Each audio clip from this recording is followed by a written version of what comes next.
इस कहानी का आगाज होता है एक साहसी खोजियों की टीम के साथ जो साउथ अटलांटिक महासागर के बीचों बीच अपने सफर पर थी। इस पानी के जहाज पर डेविड नाम का एक मौसम अधिकारी भी मौजूद था, जिसकी जिम्मेदारी मौसम के हालात पर नजर रखने की थी। यह पूरी टीम समंदर के बीच छिपे एक बेहद दूर दराज और अनाम टापू की तरफ बढ़ रही थी। हुकूमत ने डेविड को खास तौर पर यहाँ इसलिए भेजा था ताकि वह इस टापू के तेजी से बदलते मौसम को ऑब्जर्व कर सके।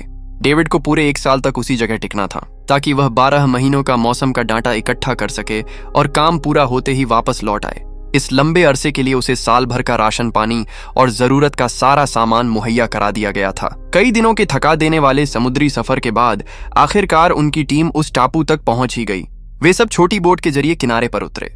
वह आइलैंड पूरी तरह से वीरान और सन्नाटे में डूबा हुआ था, जहां दूर दूर तक किसी परिंदे का नामो निशान भी नजर नहीं आ रहा था। उस पूरे टापू पर सिर्फ 2 ही इमारतें थीं, एक बुलंद लाइट हाउस और उसके पास बना एक छोटा सा कच्चा मकान। डेविड को इसी मकान में अपनी रिहाइश रखनी थी। असल में डेविड से पहले भी यहाँ रॉबर्ट नाम का एक वेदर अफसर तैनात था, मगर अब उसकी ड्यूटी की मियाद खत्म हो चुकी थी।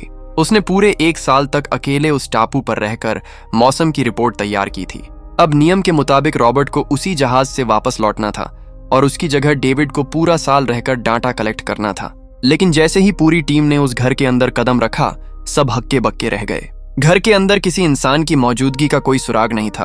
कमरे का नजारा बेहद बिखरा हुआ था। पुराने अफसर रॉबर्ट का सारा सामान यहाँ वहां अस्त व्यस्त पड़ा था। ये देखकर जहाज के कैप्टन और डेविड को लगा कि शायद रॉबर्ट लाइट हाउस के अंदर हो सकता है। बिना एक पल का वक्त गंवाए कैप्टन और डेविड लाइट हाउस की तरफ तेजी से बढ़े। लेकिन वहां पहुंचते ही उन्हें एक बेहद अजीब और खौफनाक नजारा देखने को मिला। पूरा लाइट हाउस चारों तरफ से तेज, नुकीले और भारी लकड़ी के खंभों से ढका हुआ था, जैसे किसी ने जानबूझकर उसे पूरी तरह सील कर दिया हो ताकि कोई भी अंदर दाखिल ना हो सके। कैप्टन और डेविड ने कई बार लाइट हाउस के भारी दरवाजे पर दस्तक दी, लेकिन अंदर से सन्नाटे के सिवा कोई जवाब नहीं आया। आखिरकार मजबूर होकर उन्होंने दरवाजे पर जोरदार धक्का मारा और अंदर घुस गए। लाइट हाउस के अंदर उन्हें एक अजीब सा आदमी मिला, जिसने अपना नाम ग्रूनर बताया। जब उन्होंने ग्रूनर से पुराने अफसर रॉबर्ट के बारे में पूछताछ की तो उसने बहुत ही बेपरवाही से जवाब दिया कि रॉबर्ट तो मर चुका है। उसने बताया कि वह समंदर के किनारे गया था और उसके बाद कभी लौटकर वापस नहीं आया। ग्रूनर की यह चौंकाने वाली बात सुनकर कैप्टन और डेविड दोनों सन्न रह गए। माहौल की गंभीरता को देखते हुए कैप्टन ने डेविड से साफ कहा, अगर तुम चाहो तो अब भी फैसला बदल सकते हो और हमारे साथ इसी वक्त वापस लौट सकते हो। लेकिन डेविड ने वापस जाने से साफ इनकार कर दिया। डेविड के दिमाग में यह बात चल रही थी कि अगर उसने सरकार को इस टापू की सटीक और सही वेदर रिपोर्ट सौंप दी तो उसे बदले में मोटी रकम और बड़ा प्रमोशन मिल सकता है। कैप्टन ने उसकी हिफाजत के लिए उसे एक बंदूक थमाई और ताकीद करते हुए कहा, यह जगह मुझे किसी भी कोण से सेफ नजर नहीं आ रही, अपना खास ख्याल रखना। इसके बाद डेविड को उसी वीरान जगह छोड़कर पूरी टीम जहाज के साथ रवाना हो गई। अब उन्हें सीधे 1 साल बाद ही डेविड को लेने वापस आना था।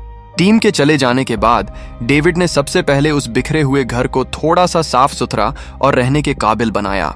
रात ढलने पर जब वह घर का मुआयना कर रहा था तो उसे एक दराज के अंदर से एक पुरानी डायरी मिली। ये डायरी उसी पुराने वेदर अफसर रॉबर्ट की थी। उस डायरी के पन्नों पर इस रहस्यमयी आइलैंड के बारे में बहुत सी बातें लिखी हुई थीं। उसमें एक बेहद अजीब और रहस्यमयी क्रिएचर का जिक्र था, लेकिन बातें काफी उलझी हुई और अधूरी थीं। डेविड हर एक लफ्ज को बड़े गौर से पढ़ने लगा। डायरी में कुछ अजीबोगरीब जानवरों के हाथ से बनाए गए स्केच भी थे। डेविड को समझ नहीं आया कि रॉबर्ट ने ऐसी भयानक तस्वीरें क्यों बनाई होंगी। उसने सोचा कि शायद वह यहाँ अकेला था तो टाइम पास के लिए उसने यह सब बना दिया होगा। पढ़ते पढ़ते डेविड की आंखें भारी होने लगीं और वह वहीं सो गया। अगली सुबह उठते ही डेविड अपने काम में जुट गया और मौसम का डाटा कलेक्ट करने के लिए बाहर निकला। लेकिन जैसे ही वह समंदर के किनारे चट्टानों के पास पहुंचा, उसके कदम अचानक ठिठक गए। उसने देखा कि चट्टानों के बीच कुछ पत्थरों को बेहद अजीबोगरीब और सलीकेदार पैटर्न में सजाया गया था और उनके बीच शंख और सीपियां रखी हुई थीं। डेविड को लगा कि यह फालतू काम यकीनन ग्रूनर का ही होगा। वह इस बात को दिमाग से निकालकर दोबारा अपने काम में लग गया। काम के दौरान जब उसने अपनी दूरबीन उठाई और लाइट हाउस की तरफ देखा तो उसे ग्रूनर के साथ एक और इंसानी साया खड़ा दिखाई दिया। लेकिन जैसे ही उसने पलक झपकाई, वह साया ओझल हो चुका था। रात के वक्त जब डेविड अपने काम में मसरूफ था, तभी अचानक बाहर के दरवाजे पर हल्की सी दस्तक हुई। डेविड को लगा कि शायद ग्रूनर आया होगा। उसने बाहर की तरफ आवाज लगाई, लेकिन उधर से कोई जवाब नहीं मिला। हाथ में जलता हुआ लैंप लेकर डेविड जैसे ही दरवाजे की ओर बढ़ा, उसके कानों में अचानक अजीब सी डरावनी और घिनौनी आवाजें गूंजने लगीं। दरवाजे के नीचे की पतली सी दरार से एक भयानक और अजीबोगरीब क्रिएचर का हाथ अंदर घुसने की कोशिश कर रहा था। वह हाथ इंसानी पंजों से बिल्कुल अलग था। यह मंजर देखते ही डेविड के हाथों पांव के तोते उड़ गए।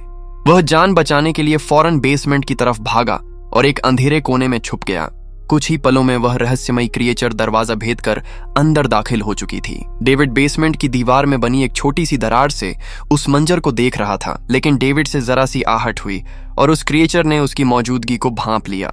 वह क्रिएचर डेविड को चीर फाड़ देने के इरादे से तेजी से बेसमेंट की तरफ झपटी। अपनी जान बचाने के लिए डेविड ने बिना सोचे समझे पास पड़ा हुआ एक नुकीला चाकू उठाया और सीधे उस क्रिएचर की आंख में घोंप दिया। वह क्रिएचर दर्द से बिलबिलाती हुई चीख पड़ी और बाहर की तरफ भाग गई, लेकिन डेविड जान गया था कि वह कभी भी दोबारा हमला कर सकती है। खौफ के मारे डेविड पूरी रात एक पल के लिए भी सो नहीं सका। अगली सुबह जब डेविड हिम्मत जुटाकर घर से बाहर निकला तो उसने गीली रेत पर कुछ पंजों के निशान देखे जो किसी भी इंसानी पैर के नहीं थे। वे निशान सीधे समंदर के पानी की तरफ जाकर खत्म हो रहे थे। अब डेविड को सारा माजरा समझ आ गया था कि ग्रूनर ने लाइट हाउस के चारों तरफ नुकीली लकड़ियों का जाल क्यों बिछा रखा है। अब डेविड यह भली भांति जान चुका था कि अगर वह इस लकड़ी के घर में रुका तो वे क्रिएचर्स उसे किसी भी रात मार डालेंगे। दहशत के मारे डेविड बदहवास होकर लाइट हाउस की तरफ दौड़ा और दरवाजे पर पहुंचकर जोर जोर से चिल्लाने लगा, ग्रूनर गेट खोलो, मुझे अंदर आने दो। लेकिन ग्रूनर ने अंदर से ही साफ मना कर दिया और ठंडे लहजे में कहा, तुम्हें उस जहाज के साथ ही लौट जाना चाहिए था। डेविड बेहद निराश होकर वापस लौटने लगा क्योंकि ग्रूनर उसे लाइट हाउस के साए के पास भी नहीं फटकने देना चाहता था। अब डेविड समझ गया कि अपनी हिफाजत का इंतजाम उसे खुद ही करना होगा। उसने अपने घर की एक एक खिड़की को भारी लकड़ियों से ठोंक कर सील कर दिया। घर के चारों ओर नुकीली लकड़ियों का घेरा बनाया और मुख्य दरवाजे के बाहर पुराने कागज, रद्दी और पुरानी किताबें ढेर कर दीं। फिर उन पर तेल छिड़क दिया ताकि अगर वह क्रिएचर वापस आए तो उसे आग का डर दिखाकर भगाया जा सके। खुशकिस्मती से छानबीन के दौरान उसे घर के अंदर एक पुराना लोहे का बक्सा मिला। जब उसने उसे खोला तो उसमें एक राइफल और ढेर सारी गोलियां मौजूद थीं। बंदूक और बारूद देखकर उसके बुझते हौसले को थोड़ी सी उम्मीद मिली कि वह जिंदा रह सकता है। जैसे जैसे सूरज डूबने लगा और ढलती शाम के साथ अंधेरा गहराने लगा, डेविड के सीने में डर की धड़कनें तेज होने लगीं। कुछ ही देर में पूरा आइलैंड रात के भयानक अंधेरे में डूब गया। तभी बाहर से एक बेहद अजीब और भारी आवाज गूंजी। डेविड ने खिड़की की झिड़ी से छुपकर समंदर की तरफ देखा। उसने देखा कि समंदर की लहरों से सिर्फ एक नहीं बल्कि दर्जनों वैसी ही खौफनाक और अजीबोगरीब क्रिएचर्स बाहर निकलकर उसकी झोपड़ी की तरफ बढ़ रही हैं।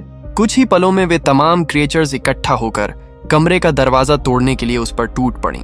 डेविड ने बिना वक्त गंवाए उन पर गोलियां बरसानी शुरू कर दी, जिससे कुछ क्रिएचर्स जमीन पर गिरकर ढेर हो गए। डेविड को लगा था कि गोलियों का धमाका सुनकर वे डर के मारे वापस भाग जाएंगे, लेकिन अपने साथियों को तड़प तड़प कर मरता देखकर वे क्रिएचर्स और भी ज्यादा आक्रामक और खंव्यूकार हो गए। तब डेविड ने तुरंत अपने प्लान बी पर अमल करते हुए दरवाजे के बाहर रखी रद्दी और किताबों के ढेर में आग लगा दी। भड़कती हुई आग की लपटों को देखकर वे क्रिएचर्स खौफजदा हो गए और अपनी जान बचाकर वापस समंदर के पानी में लौट गए। लेकिन मुसीबत अभी टली नहीं थी। बदकिस्मती से वही आग अब खुद डेविड के घर तक पहुंच चुकी थी और धीरे धीरे पूरा घर जलने लगा क्योंकि पूरी इमारत लकड़ी की बनी थी। डेविड ने फौरन एक गीली चादर में खुद को लपेटा, अपनी जान बचाकर बाहर भागा और लाइट हाउस के नजदीक मौजूद एक बहुत बड़े पत्थर के पीछे छुप गया। क्रिएचर्स पर शूटिंग करते वक्त और भागते समय डेविड के हाथ में काफी गहरा और दर्दनाक जख्म भी आ गया था। तभी अचानक आसमान में बिजली कड़की और मूसलाधार बारिश शुरू हो गई। बारिश से आग तो धीरे धीरे बुझ गई, लेकिन पूरी रात हुई बारिश के बावजूद सुबह तक डेविड अपना आशियाना नहीं बचा सका। उसका पूरा घर जलकर पूरी तरह से राख के ढेर में तब्दील हो चुका था। अब अगर डेविड को इस वीरान टापू पर जिंदा रहना था तो उसके पास लाइट हाउस में शरण लेने के अलावा और कोई चारा नहीं बचा था। उसने अपनी राइफल उठाई, लाइट हाउस के पास मौजूद चट्टानों की आड़ में छुप गया और इस बात का इंतजार करने लगा कि कब ग्रूनर पानी भरने के लिए बाहर निकलेगा। जैसे ही ग्रूनर पानी का बर्तन लेकर लाइट हाउस से बाहर आया, डेविड दबे पांव उसके पीछे पीछे हो लिया। लेकिन तभी अचानक एक अजीबोगरीब फीमेल क्रिएचर जो ग्रूनर के साथ ही रहती थी झाड़ियों से निकली और उसने डेविड पर हमला कर दिया। मगर डेविड ने अपनी पूरी ताकत लगाकर उस क्रिएचर को नीचे दबोच लिया। जब वह उसे गोली मारने ही वाला था, ग्रूनर चिल्लाकर चीखा, रुक जाओ, इसे मत मारो, यह मेरी पालतू है। डेविड ने गोली नहीं चलाई और इस एनकाउंटर का पूरा फायदा उठाते हुए ग्रूनर के सामने एक शर्त रख दी उसने साफ कहा कि अगर इस क्रिएचर को जिंदा देखना चाहते हो तो मुझे भी अपने साथ इस लाइट हाउस में रहने की जगह देनी होगी, वरना मैं इसे अभी खत्म कर दूंगा। ग्रूनर को मजबूरन हाँ कहनी पड़ी, क्योंकि डेविड के पास खाने पीने का ढेर सारा बचा हुआ राशन और राइफल का गन पाउडर था। शाम ढलने से पहले दोनों बचा हुआ राशन समेटकर लाइट हाउस के अंदर आ गए और सुरक्षित माहौल में सो गए। अगली सुबह जब डेविड की आंख खुली तो उसने देखा कि वह फीमेल क्रिएचर बहुत ही खामोशी से उसके जख्मी हाथ को चाट रही है। और सबसे हैरत अंगेज बात यह थी कि उस क्रिएचर के चाटने की वजह से डेविड का गहरा जख्म पूरी तरह से ठीक हो चुका था। यह चमत्कारी नजारा देखकर डेविड दंग रह गया। डेविड अब ग्रूनर से इस क्रिएचर की हकीकत के बारे में सब कुछ जानना चाहता था और बाद में इस राज को पूरी दुनिया के सामने लाना चाहता था, क्योंकि यह किसी करिश्मे से कम नहीं था। डेविड ने सोचा कि अगर इस क्रिएचर का रहस्य दुनिया के सामने उजागर हो जाए तो वह और ग्रूनर दोनों अपार दौलत और शोहरत कमा सकते हैं। लेकिन ग्रूनर को इन सब चीजों से कोई सरोकार नहीं था। वह इस आइलैंड को छोड़कर दुनिया में कहीं नहीं जाना चाहता था। ग्रूनर का इस दुनिया में कोई अपना नहीं बचा था, इसलिए उसके लिए यह वीरान टापू ही उसकी दुनिया था, जहां वह खुद को एक बेताज बादशाह समझता था। इसी सनक में उसने आइलैंड की कई चट्टानों पर उकेर दिया था कि ग्रूनर यहाँ का शाहनशाह है। जब डेविड ने पूछा कि यह खाऊंखार क्रिएचर उसकी पालतू कैसे बनी, तो ग्रूनर ने बताया कि एक बार उसने इस क्रिएचर की जान बचाई थी। यह अनजाने में उसके मछली पकड़ने के जाल में फंस गई थी। तब यह काफी छोटी थी और उस दिन के बाद से यह ग्रूनर के साथ ही रहने लगी और उसकी हर बात मानने लगी। लेकिन ग्रूनर एक बेहद नक्शा और बेरहम इंसान था। वह इस बेजबान क्रिएचर के साथ बेहद घटिया और अमानवीय बर्ताव करता था। ग्रूनर हर रात इस क्रिएचर के साथ जबरदस्ती फिजिकल रिलेशन बनाता था। अब डेविड को भी यह बात साफ समझ आ गई कि हर रात वे तमाम क्रिएचर्स समंदर से बाहर क्यों आते हैं। वे सब दरअसल अपनी इस साथी को ग्रूनर के चंगुल से आजाद करा के वापस ले जाने के लिए हमला करते हैं। लेकिन ग्रूनर ऐसा कभी होने नहीं देता था। वे क्रिएचर्स दिन के उजाले में हमला नहीं कर सकते थे, क्योंकि सूरज की तेज धूप उनकी नाजुक स्किन को जला देती थी। डेविड अब इस भयानक जगह पर एक पल भी नहीं रुकना चाहता था। वह किसी भी तरीके से इस मनहूस टापू से अपनी जान बचाकर भागना चाहता था। खैर, शाम ढलने लगी और ग्रूनर ने बंदूकें लोड करते हुए कहा, गन संभालो और मुस्तैद हो जाओ, वे किसी भी वक्त हमला बोल सकते हैं। वे लाइट हाउस की बड़ी लाइट ऑन करने की तैयारी में लग गए और कुछ ही देर में समंदर की लहरों को चीरते हुए भारी तादाद में क्रिएचर्स बाहर निकल आए। वे एक चींटी की तरह लाइट हाउस की तरफ बढ़ने लगे। ग्रूनर उन पर बिना रुके लगातार फायरिंग करता रहा, लेकिन डेविड दहशत के मारे पूरी तरह कांप गया था। वह अपनी राइफल छोड़कर लाइट हाउस के अंदर की तरफ भाग आया। ग्रूनर के बार बार डांटने और चिल्लाने के बावजूद वह एक कोने में दुबक कर बैठा रहा और कुछ ही देर में खौफ के मारे बेहोश हो गया। ग्रूनर अकेले ही पूरी रात उन भयानक जीवों से लोहा लेता रहा। अगली सुबह ग्रूनर ने बेहद गुस्से में आकर डेविड के चेहरे पर ठंडा पानी फेंका और उसे जगाते हुए कहा, अगर तुम्हें इस आइलैंड पर जिंदा बचना है तो इनकी जान लेनी ही होगी, वरना मैं तुम्हें लाइट हाउस से धक्के देकर बाहर निकाल दूंगा और अब से तुम्हें मेरी हर बात माननी होगी। रोज समंदर से पानी भरकर लाना, लाइट हाउस के छोटे बड़े सारे काम निपटाना और रात को मेरे साथ पहरेदारी करना। अब डेविड के पास ग्रूनर की गुलामी करने के अलावा दूसरा कोई रास्ता नहीं बचा था, इसलिए यह सब सहना उसकी मजबूरी बन गया। डेविड अब ग्रूनर का हर हुक्म चुपचाप मानने लगा, लेकिन एक बात थी जो उसे अंदर तक झकझोर देती थी, और वह थी ग्रूनर का हर रात उस फीमेल क्रिएचर को तरह तरह से टॉर्चर करना और उसका शारीरिक शोषण करना। रात होती है और दोनों एक बार फिर अपनी अपनी बंदूकें लेकर पहरेदारी के लिए तैनात हो जाते हैं। हर बार की तरह क्रिएचर्स समंदर से निकलकर बाहर आते हैं, मगर आज डेविड के दिल में डर नहीं था। उसने हिम्मत जुटाकर क्रिएचर्स पर अंधाधुंध फायरिंग शुरू कर दी, लेकिन आज ग्रूनर कुछ नहीं कर रहा था। उसने डेविड को लड़ता हुआ बाहर छोड़ दिया और खुद लाइट हाउस का भारी दरवाजा अंदर से बंद करके बैठ गया, ताकि डेविड खुद अपने दम पर इन क्रिएचर्स से लड़ना सीख सके। पूरी रात डेविड अकेले मौत से जूझता रहा और लड़ते लड़ते सुबह हो गई। सुबह जब ग्रूनर ने दरवाजा खोला तो देखा कि डेविड लाइट हाउस के गेट के बाहर खून से लथपथ बैठा हुआ था, लेकिन अब उसने उन खूंखार जीवों से लड़ना पूरी तरह सीख लिया था। इसी तरह वक्त बीतता चला गया। रातों को क्रिएचर्स की फौज से मुकाबला करना और दिन भर ग्रूनर के हुक्म पर लाइट हाउस के काम संभालना ही उसकी जिंदगी बन गई थी। ये आइलैंड अब उसके लिए एक खुली जेल जैसा बन चुका था। वह हर पल यही सोचता रहता था कि कब वह इस कैद से छूटकर आजादी की सांस लेगा। वक्त के साथ साथ डेविड और उस फीमेल क्रिएचर के बीच एक अनजाना और गहरा हमदर्दी का रिश्ता बन गया था। डेविड को उसकी बेबसी पर तरस आने लगा था। डेविड ने प्यार से उस क्रिएचर का एक नाम भी रख दिया, अनारियस। इसी तरह दिन गुजरते गए और फिर एक दिन दोनों ने नोटिस किया कि उन क्रिएचर्स के हमले धीरे धीरे कम होने लगे हैं। डेविड ने अंदाजा लगाया कि शायद सर्दियों का मौसम शुरू होने की वजह से वे कहीं और चले गए हैं, या फिर उन्हें समझ आ गया है कि हमसे लड़कर वे अपनी जान ही गंवा रहे हैं। लेकिन ग्रूनर ने उसकी सोच को खारिज करते हुए कहा कि ऐसा बिल्कुल नहीं है। वे हार नहीं माने हैं, वे बस अपनी तादाद बढ़ाने के लिए रुके हैं और जल्द ही बड़ा हमला करेंगे। कुछ और दिन शांति से बीत गए। एक रात खाना खाने के बाद ग्रूनर और डेविड ने टाइम पास के लिए शतरंज खेलना शुरू किया, लेकिन खेल खेल में ग्रूनर से एक बहुत बड़ी चूक हो गई। वे दोनों चेस की बाजी में इतने उलझ गए कि लाइट हाउस की मुख्य लाइट ऑन करना ही भूल गए। अंधेरे का पूरा फायदा उठाते हुए क्रिएचर्स ने अचानक धावा बोल दिया। जब तक वे संभलते, डेविड ने देखा कि क्रिएचर्स की तादाद इतनी ज्यादा थी कि दो लोग मिलकर उनसे ज्यादा देर तक मुकाबला नहीं कर सकते थे।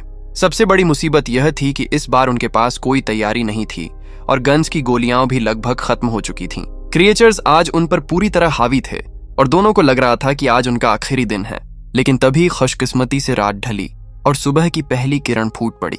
कड़कती धूप निकलते ही वे क्रिएचर्स लाइट हाउस छोड़कर वापस समंदर में लौट गए।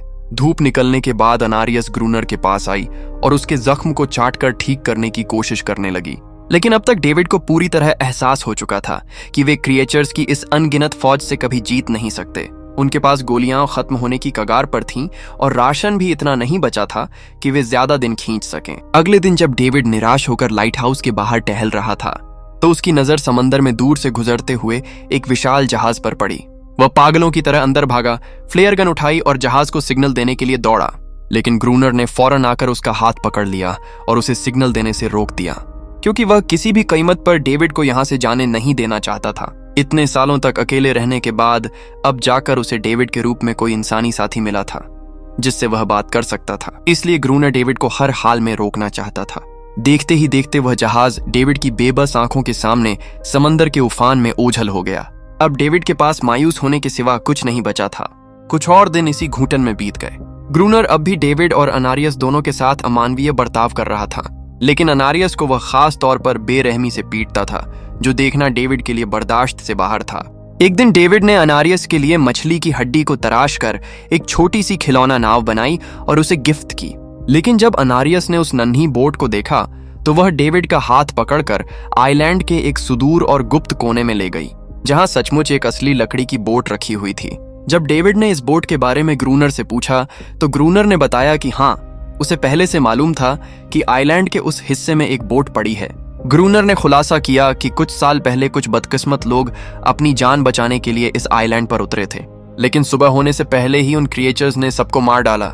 वे लोग अपनी बोट में भारी तादाद में गोला बारूद और डायनामाइट ले जा रहे थे, लेकिन समुद्री तूफान की वजह से उनका जहाज इसी आइलैंड की चट्टानों से टकराकर डूब गया था। ये सब सुनते ही डेविड के दिमाग में एक धमाकेदार आइडिया आया। उनके पास लाइट हाउस में एक पुराना डाइविंग सूट पड़ा था। डेविड ने कहा, अगर हम में से कोई उस डाइविंग सूट को पहनकर समंदर की गहराई में जाए जहां वह जहाज डूबा था, तो मुमकिन है कि हमें वहां से डायनामाइट या बुलेट्स मिल जाए, जिससे इन मॉन्स्टर्स का हमेशा के लिए सफाया किया जा सके। अगले ही दिन ग्रूनर अचानक डेविड की बात मानने को तैयार हो गया। उसने डेविड से कहा, ठीक है, तुम डाइविंग सूट पहनकर पानी के नीचे उतरोगे और वहां से RDX और डायनामाइट कलेक्ट करोगे, और मैं ऊपर बोट से रस्सी खींचकर तुम्हें बाहर निकालूंगा। दोनों नाव लेकर उसी जगह पहुंचे जहां जहाज डूबा था। डेविड भारी भरकम डाइविंग सूट पहनकर पानी के गहरे अंधेरे में उतर गया। नीचे जहाज पूरी तरह तबाह हो चुका था, लेकिन डेविड की किस्मत अच्छी थी कि उसे डायनामाइट से भरे कुछ बक्से मिल गए। तभी अचानक कुछ क्रीचर्स उसके सामने आ गए। खौफ के मारे डेविड का संतुलन बिगड़ा और वह नीचे गिर पड़ा। सूट इतना भारी था कि वह हिल भी नहीं पा रहा था और ऊपर ग्रूनर को सिग्नल भी नहीं भेज सका। ग्रूनर को लगा कि जीवों ने डेविड का काम तमाम कर दिया है, लेकिन सच ये था कि वे सिर्फ 2 छोटे बच्चे थे। डेविड ने हिम्मत जुटाई, भारी सूट को वहीं छोड़ा और तैरकर पानी की सतह पर आ गया। सतह पर पहुंचने के बाद दोनों ने बारूद के बक्से संभाले और काम शुरू किया। उन्होंने लाइट हाउस के चारों तरफ 2 परतों में डायनामाइट का जाल बिछा दिया, ताकि जब भी वे जीव हमला करें, एक ही झटके में सबका सफाया किया जा सके। कुछ महीने बीत गए और भीषण बर्फबारी शुरू हो गई, लेकिन हैरत की बात यह थी कि उन जीवों के हमले अचानक बंद हो गए। ऐसा लगा जैसे उन्हें इंसानों के बिछाए जाल की खबर लग गई हो। ग्रूनर को शक हुआ कि अनारियस ने अपने साथियों को सतर्क कर दिया है, इसलिए उसने उस बेजबान पर दोबारा जुल्म ढाना शुरू कर दिया। मगर डेविड ने बीच में आकर अनारियस को बचा लिया। अब दोनों ने एक नया और खतरनाक पैंतरा आजमाया। उन्होंने लाइट हाउस का मुख्य दरवाजा खुला छोड़ने का फैसला किया, ताकि जीव सीधे अंदर आए और उन्हें धमाके से उड़ाया जा सके। डेविड ने चालाकी से काम लेते हुए अनारियस को लाइट हाउस की छत पर ले जाकर चीखने को कहा। अनारियस की आवाज सुनते ही पूरे समंदर में खलबली मच गई। दर्जनों क्रिएचर्स गुस्से में उबलते हुए बाहर निकल आए। खुला दरवाजा देखकर उन्हें लगा कि अनारियस को छुड़ाने का यह सबसे अच्छा मौका है, लेकिन वे बेखबर थे कि यह एक मौत का जाल था। जैसे ही जीवों का झुंड लाइट हाउस के अंदर घुसा, उन्होंने डेविड पर हमला कर दिया। डेविड ने किसी तरह खुद को बचाया और बाहर भागा। जब सारे जीव जद में आ गए तो ग्रूनर ने डायनामाइट का लीवर दबाया, लेकिन कोई धमाका नहीं हुआ। असल में डेविड ने तार निकाल रखे थे और ग्रूनर उन्हें जोड़ना भूल गया था। डेविड तुरंत ऊपर की तरफ भागा और तारों को जोड़ने लगा। नीचे ग्रूनर अकेले ही सीढ़ियों पर चढ़ते जीवों को गोली मार रहा था। जैसे ही कनेक्शन पूरा हुआ, डेविड ने पहली लेयर में धमाका कर दिया। एक जोरदार विस्फोट हुआ और दर्जनों जीव चीथड़ों में उड़ गए। उस भीषण धमाके के प्रभाव से पूरा लाइट हाउस कांप उठा और डेविड तथा ग्रूनर दोनों बेहोश हो गए। अगली सुबह जब दोनों को होश आया तो मंजर भयानक था। चारों तरफ जीवों की लाशें बिखरी पड़ी थीं और अनारियस वहां नहीं थी। ग्रूनर तड़पते हुए जख्मी जीवों को बेरहमी से मार रहा था। तभी डेविड की नजर एक मरे हुए जीव के गले पर पड़ी, जहां एक अनोखा हार लटका हुआ था। उस जीव की आंखों में दर्द देखकर डेविड की आत्मा कांप गई। उसे एहसास हुआ कि ये जीव कोई बेदिमाग राक्षस नहीं थे, बल्कि इंसानों की तरह ही एक परिवार और भावनाओं वाले जीव थे जो बस बोल नहीं सकते थे। लेकिन ग्रूनर के अंधे दिमाग पर इन बातों का कोई असर नहीं था। उस दिन के बाद हमले तो हमेशा के लिए बंद हो गए, लेकिन हर रात समंदर के किनारे से रोने और बिलखने की दर्दनाक आवाजें आती थीं। डेविड को समझ आ गया था कि उनकी एक भूल ने कितने परिवारों को तबाह कर दिया था। कितने मासूम बच्चों से उनके माँ बाप छीन लिए थे। अगले दिन डेविड ने रेत पर पत्थरों का एक गोलाकार घेरा बनाया और उसके बीच में मछली की हड्डी से बनी वही छोटी नाव रख दी, ताकि अनारियस उसे देखकर वापस आ जाए। डेविड घंटों इंतजार करता रहा, लेकिन अनारियस नहीं आई। अगली सुबह जब डेविड उठा तो ग्रूनर सो रहा था। पास में ग्रूनर का कुछ पुराना सामान पड़ा था। डेविड ने जब एक पुरानी तस्वीर उठाई तो उसके होश उड़ गए। तस्वीर में जो औरत थी वह वही थी जिसकी फोटो डेविड ने पहले दिन रॉबर्ट की डायरी में देखी थी, यानी रॉबर्ट की पत्नी। और उस फोटो में कोई और नहीं बल्कि खुद ग्रूनर उसके साथ खड़ा था। सच्चाई यह थी कि 1 साल पहले आया वेदर ऑफिसर रॉबर्ट मरा नहीं था। उसने ही अपनी पहचान बदलकर खुद को ग्रूनर बना लिया था, क्योंकि वह इस आइलैंड की झूठी दुनिया का राजा बनकर यहीं रहना चाहता था।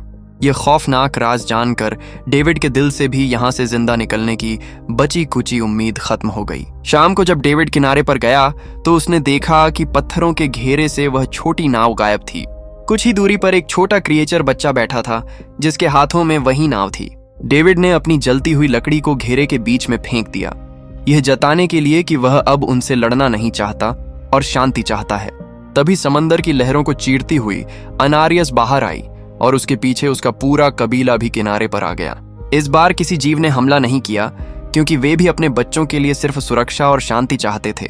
लेकिन तभी ग्रूनर हाथ में बंदूक लहराता हुआ वहां पहुंच गया। उसे लगा कि अगर शांति कायम हो गई तो उसकी हुकूमत और बादशाहत खत्म हो जाएगी। डेविड ने उसे बहुत समझाया कि ये जीव अब हमला नहीं करना चाहते, लेकिन ग्रूनर के सिर पर खून सवार था। उसने अनारियस पर चिल्लाते हुए अंदर जाने को कहा, लेकिन अनारियस टस से मस नहीं हुई। वह अब उसकी गुलाम नहीं थी। खुद को कमजोर पड़ता देख ग्रूनर गुस्से से पागल हो गया। उसने लाइट हाउस की तरफ कदम बढ़ाए और सिग्नल गन से एक भड़कता हुआ फ्लेयर सीधा एक मासूम बच्चे पर दाग दिया।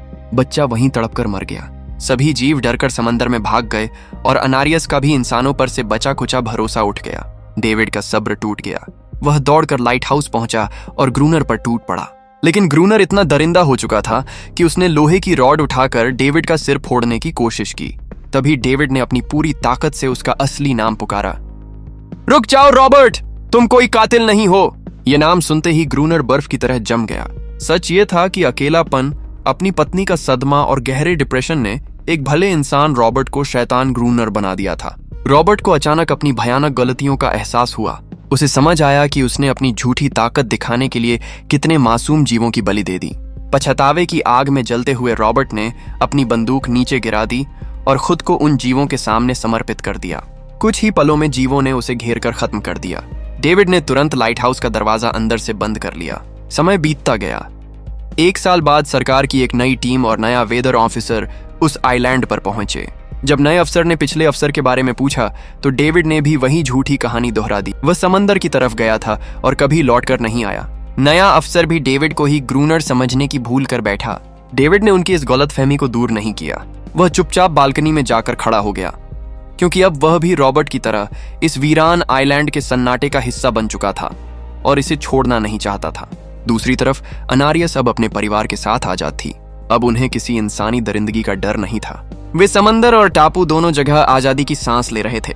इसी के साथ ये खौफनाक और भावुक कहानी खत्म होती है। अगर आपको हमारी वीडियो पसंद आई हो तो वीडियो को लाइक, चैनल को सब्सक्राइब और बेल आइकन को दबाना मत भूलिएगा, ताकि हमारी आने वाली वीडियो सबसे पहले आप तक पहुंचती रहे।